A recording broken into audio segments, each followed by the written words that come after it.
Baik, Assalamualaikum warahmatullahi wabarakatuh.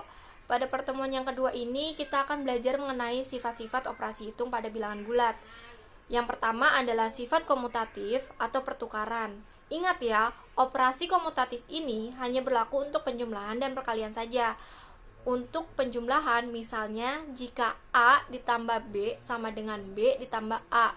Sedangkan untuk perkalian, jika A dikali B akan sama dengan B dikali A.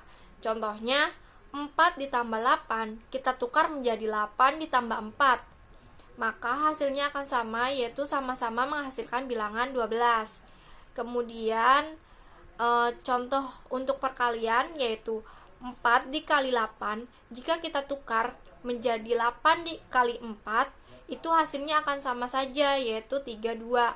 Nah, ini yang disebut dengan sifat komutatif.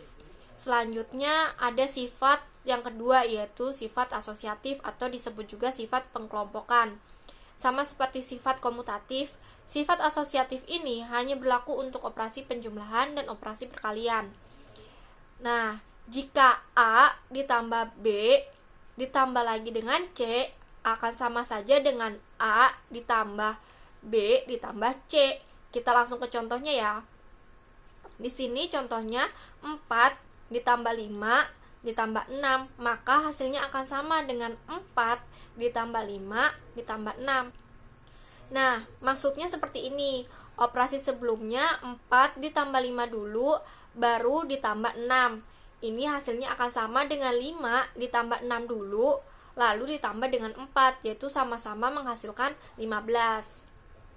Kemudian untuk perkalian, yaitu A dikali B dikali C akan sama dengan A dikali B dikali C. Contohnya 4 dikali 5 dikali 6, hasilnya akan sama 4 dikali 5 dikali 6. Jadi sebelah kiri 4 dan 5 dikalikan terlebih dahulu, setelahnya dikalikan dengan 6. Dan di sebelah kanan 5 dan 6 dikalikan terlebih dahulu, baru hasilnya dikali 4. Nah, ini hasilnya akan sama, yaitu 120. Kita lanjut sifat ketiga, yaitu sifat-sifat distributif atau penyebaran. Sifat ini berlaku untuk operasi perkalian terhadap penjumlahan dan operasi perkalian terhadap pengurangan.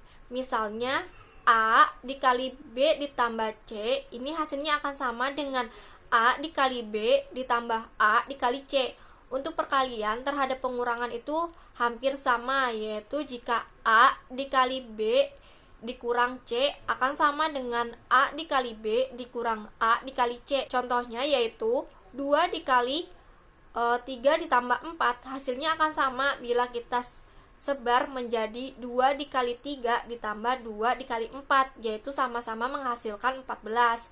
Contoh untuk perkalian terhadap pengurangan, yaitu misalnya 5 dikali 7 dikurangin 6, itu sama dengan 5 dikali 7 dikurangin 5 dikali 6, yaitu sama-sama menghasilkan 5. Itu saja yang dapat saya sampaikan pada pertemuan kali ini. Kurang lebihnya mohon maaf. Wassalamualaikum warahmatullahi wabarakatuh.